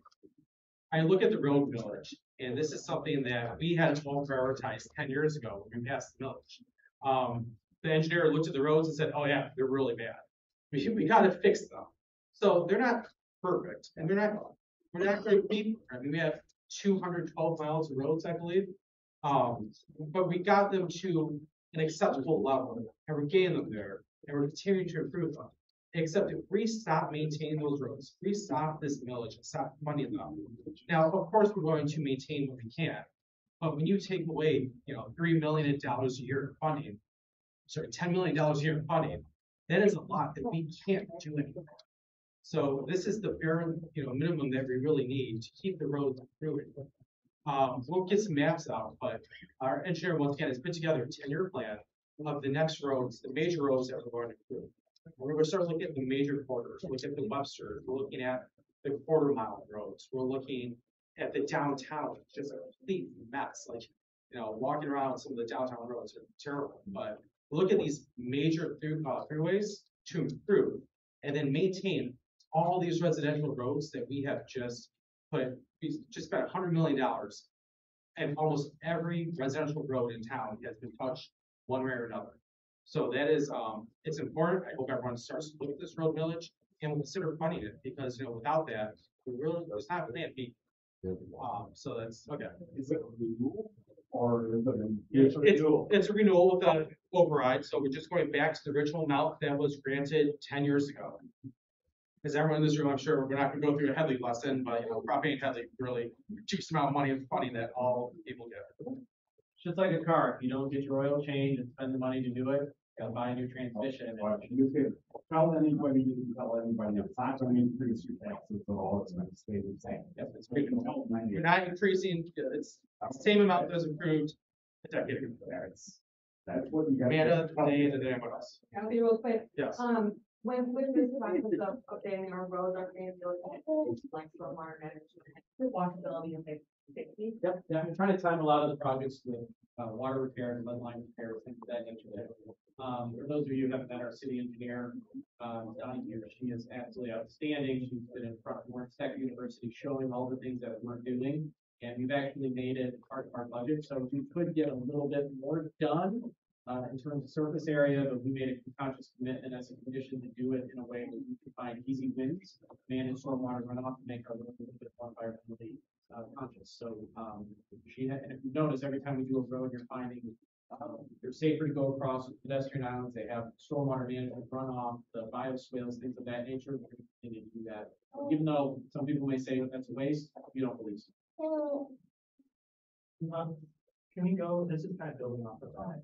Can we go, will we be able to go further than what's being been done with Main Street and what's currently being done with Rochester when it comes to traffic calming and pedestrian implementation? Yeah, like rated crosswalk and stuff like that. Over the next decade, right? Like that's a long time. She has some tentative plans now. There's a citizen traffic committee also that meets and really discusses every road design before it goes out. And, but yeah, the planning process. Yeah, so she's very, as Mike said, she's very innovative.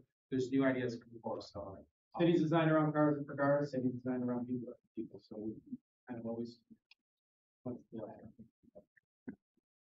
that. Okay. Let's talk offline because he's about to kick me out. Okay. Oh no, I'll take. Okay, what was the last one? This is a tough one, Brandon. No, let's go offline. Yeah, I hate to cut you off. We've seen a lot of candidates here. I know we have so the school board, I'm going to give an update. We have a hard out. Adrienne Young is running for the Court of Appeals. I'll give a quick introduction. I know you have Thank you all. Thanks for letting me cut the line. Adrienne Young, candidate for Court of Appeals District 2. So the best way to explain what that means is if you all think back to the last immediate election, there was a contested race between Judge Seema Patel and Judge Michael Warren out of Oakland County. I would be colleagues with Judge Patel, who's been incredibly helpful in the with getting this off the ground for me. But the difference is it's a true open seat, which means that I need 10,000 registered voters from Oakland, Macomb, and Genesee counties to sign a nominating petition. And I want to talk to you just for a second about why I think about why I'd like for you to support me. And following Professor Keegan-Krause and Representative Weiss is really serendipitous for me because like Representative Weiss, I too am a former teacher. I have my master's in education and taught students with special needs, and then went to law school at the University of Chicago and came to clerk at the Michigan Supreme Court before I joined the State Appellate Defender Office. And if you haven't heard of it, the best way to explain it is that my clients are the very people that Professor Keegan-Krause talked about in our prisons that are disenfranchised. I represent people who have been convicted of a felony and cannot afford counsel. 90% of my clients are those folks in prison. And that can sometimes intimidate people when you think about, is that who I want to be a judge? And the answer should be a resounding yes. I have never taken money from a client. Anyone who walks in our door gets the best representation possible. And that is somebody that you should really seek out and elevate to the positions of judge where you value experience and impartiality. And so like Professor Keegan-Krause, this too is a nonpartisan seat. And so that's why I just want to emphasize how public defense, while people might view it as potentially partisan in nature, is actually so great for judicial candidates. And there's no one on the bench right now in the Court of Appeals that has that background. So I just want to add, again, piggybacking off Representative Weiss, I am a union member. My office unionized under the UAW, so I'm a member of UAW Local 2200. And I'm also a mom of 3 kids. And so while you might not hear my kids in here today, I know we'll meet again and I know you'll hear them. And so I love seeing our electeds out and about showing their full selves, because my kids and my husband's out in the hallway are a big part of my life and why I'm running. And so eventually you'll get to meet them too. So we have 2 clipboards going around, one from the back from Deb and one from the front that started up here. I'd love your support. Again, this is just the first step to get my name on the ballot in 24, and then we'll go from there. Common questions. Is anybody else running? I haven't heard of anyone, but I'm starting very early.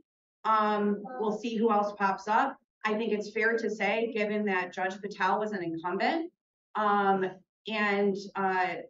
her opponent was required to get the same number of signatures that I had to get and was well organized, I think we can expect the same for a true open seat, which this will be. I don't know who that is yet, or who the multiple people are.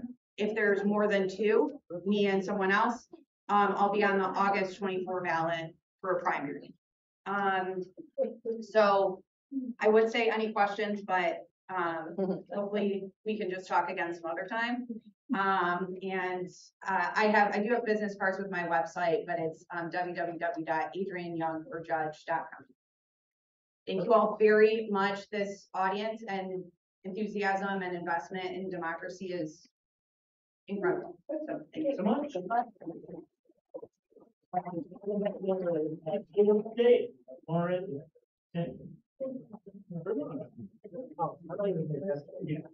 we go. Right, come on down. Sorry, Adrienne, I can, if we finish sheets, I'll get them to you. Oh, okay. Yeah, I'm going for family pictures. I don't always dress like this. So that would be great. Thank you so much. And Sam, here too, who asked a really smart question about transparency in the judicial system. He can also be a point person for the clipboards. Thank you all so much. Thank you. The thing I reported is from Weiss's report. Thank Yep. you, Regina. You said everything for us. Yeah, we were just gonna start with some legislative updates. So we're really, really excited to be able to finally celebrate some like really pro education budgets in the state. We have the highest per pupil funding that we've ever had in the state of Michigan. We have full, like we said, asterisks, funding to special ed. And we're really, really excited about the free breakfast and lunch programs. That is such a huge statement for the state to be able to make, to know that students can learn best when they're safe and fed and ready to learn. And so we're really, really glad to be offering that. That does not, I know we've seen online a little bit that some people are concerned about like if that's going to affect the quality of the lunch that we provide. I think some of that came from so many of the changes that we had to make to food services during the pandemic, right? That was the last time that lunch was free. And so people think that we're going to have to revert to that. Most of those changes were a result of the pandemic and supply chain issues and safety issues and food handling issues. We are offering our full food service menu. We still work with Chartwells. None of that is going to change. The only difference is that it's a full balanced lunch is completely free for every student in the district. The only thing I do want to say about that though, and just like to put it out into the world as many times as possible, if you or if you know a family or if you have children, grandchildren, neighbors that are in the school system who qualify for free or reduced lunch, we still need that paperwork from you because the free or reduced paperwork still qualifies us for a lot of other things that we need to do as a district. So even though it's free for everybody, we still do need to keep track of who's at that rate. Yeah, Regina. Sorry. I just want to reiterate how important that is. Yeah. Yeah, thank you. Because if we don't have families filling out that form, we're going to lose critical federal funding, which means we're going to have less funding moving forward for lots of things that we need for our at-risk students.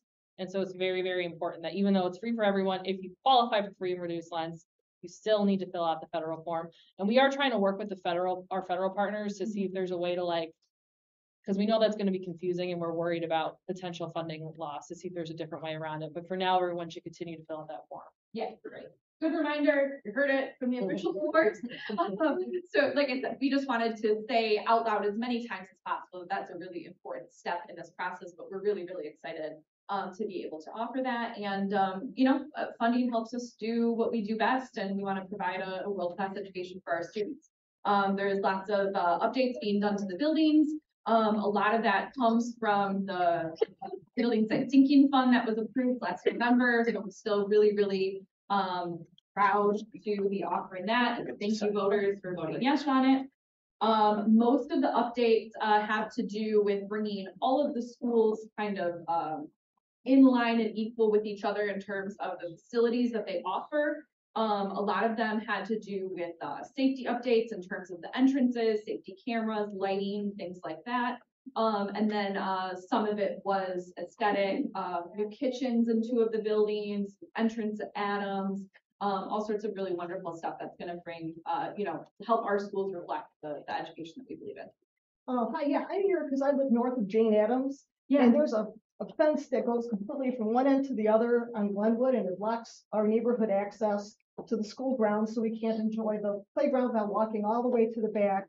I understand there's safety reasons for the students there and all that. I'm asking, I wonder if we could put a gate there that's locked during school hours and unlocked during the evening or weekends for the neighborhood, just as a goodwill gesture, because I'm not the only one who likes that park. I saw a dad with 2 kids looking at that. Why can't we get in? We got in 5 days ago. Now we can't get in.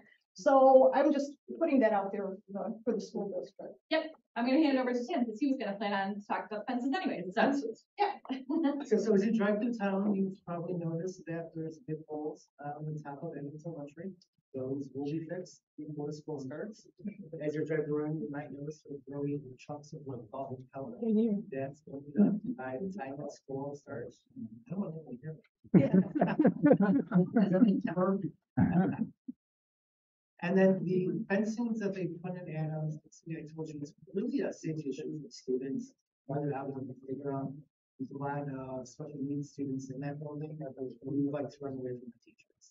So with that fence along the back line of the property line, it's gonna stop them from getting out into the road or taking the school property.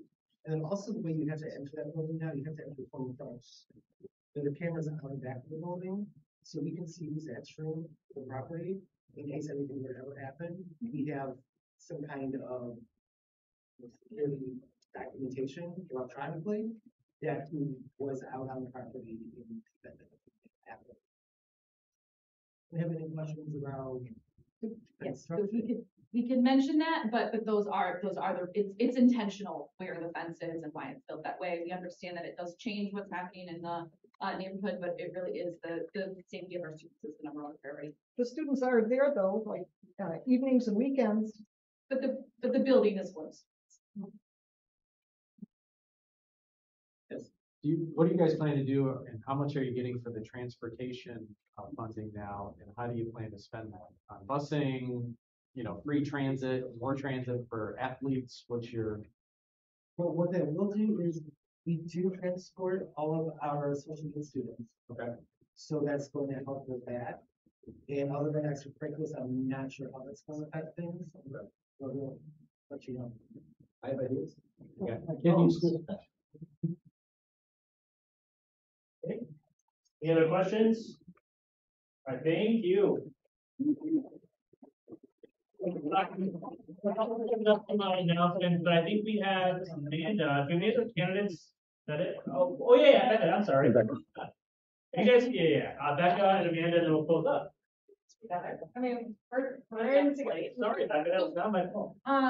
First of all, I just want to thank everyone for the endorsement. We are so appreciative of that. We're so thankful for you coming out and collecting signatures for us. That was a big, big thing.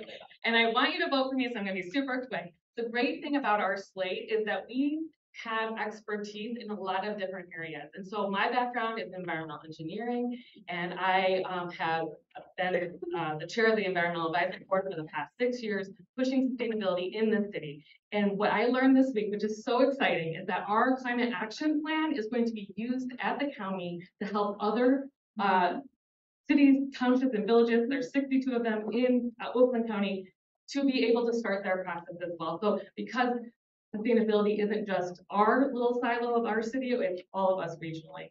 And so I'm going to be focused on all the things. We're aligned on a lot of things, but environmental sustainability is my big expertise. And that because it touches on public health, safety, and our local economy and the environment. So I feel that it touches on a lot of things and kind of just All right, well, yeah, so again, my name is Becca Cheatham, for those who don't yet know me. And I also want to reiterate my gratitude for the members of this club who got out there to help us collect signatures and for your endorsement today. It's greatly appreciated. As you may know, we needed to collect 500 signatures to get on the ballot. To give you some context, Troy needs 60.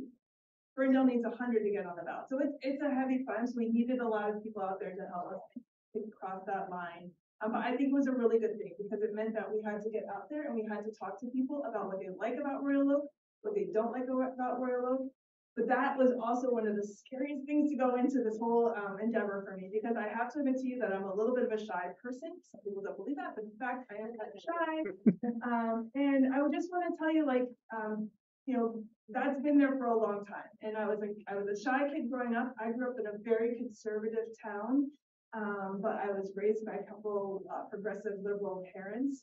But it meant that I heard a lot of terrible things, right? So I heard racist comments, homophobic comments, sexist comments on the regular. But as a shy, kind of insecure kid, I didn't feel comfortable standing up for those things that I felt were really important to stand up for.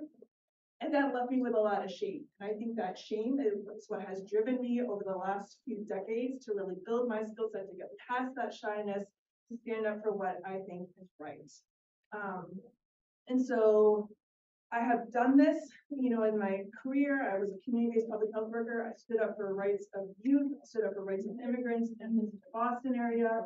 And I've done this at work as a professor standing up for faculty, and I'm ready to do that here in Royal Oak, which I think is a really wonderful community with our bustling downtown, our caring, loving people, and I really want to do this here. So I thank you for that, for your support in helping me get to this place.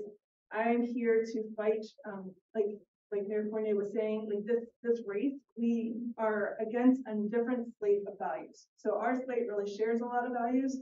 The other team, the other side, their idea is protect Royal Oak. Well, protect Royal Oak from whom? That's the question, right? Who are they trying to protect Royal Oak from? We're a great city.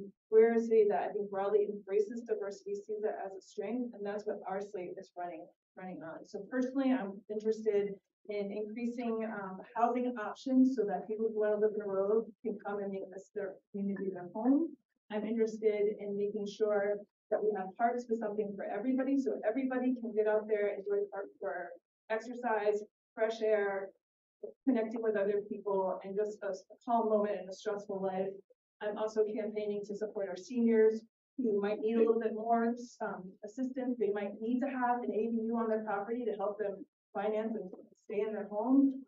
And also for environmental sustainability, because I believe climate change is real. And so I think we're as a city and making sure that we are taking care of our part here so that we can pass on a planet that's healthy for our children and our grandchildren who may not be born yet. So that's what I'm campaigning on. I thank you for your help. If you'd like to be more involved, you can look at my website, which is Cheesum for Royal Oak. Cheesum like the process, cheese CHEEZUM for Royal Oak. And look forward to continuing to work with you. I took a little time, but I wanted you to know who I am and why I'm here. So thank you for that, Matt.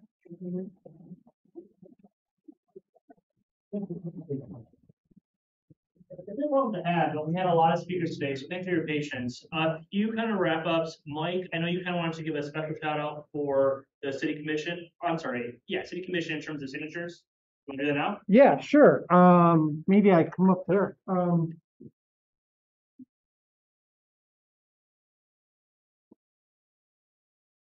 So a couple of months ago, a number of club members got together to try to get some candidates with the 500 signature threshold to the city commission.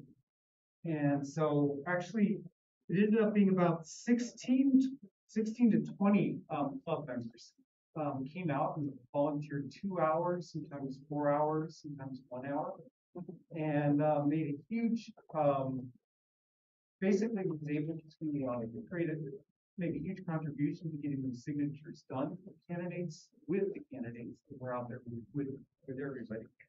And just on Saturday. So I want to say thank you to everybody who came out, and it was those 1 hours or those 2 hour commitments that did it. That was how it was done.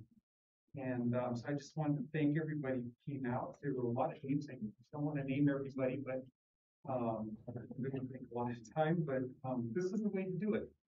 Come out, contribute a couple hours, and if we have 20 or 30 of us who do it, we win elections in a town like this. So I just wanted to say that. That's pretty much it. Right, so thank you, everybody. Some of you in this room were out there. Thank you so much.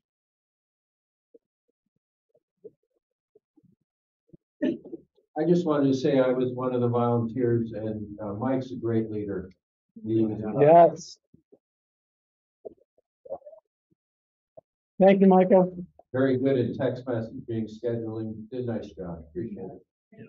We have a wonderful commission, and signatures are one thing that people get invalidated for all the time. So again, thank you for all those who did the signatures. There's more fight ahead, so we'll be looking for volunteers. But lastly, just a few last announcements. Next meeting, we're back in the senior center, so yay, love the live window. And lastly, bar night. It's a different night. Wednesday the 16th, Toronto patio. We have 2 tables, and don't make it. I don't want to be alone. So please come and join us. It's 7 to 9, Wednesday the 16th.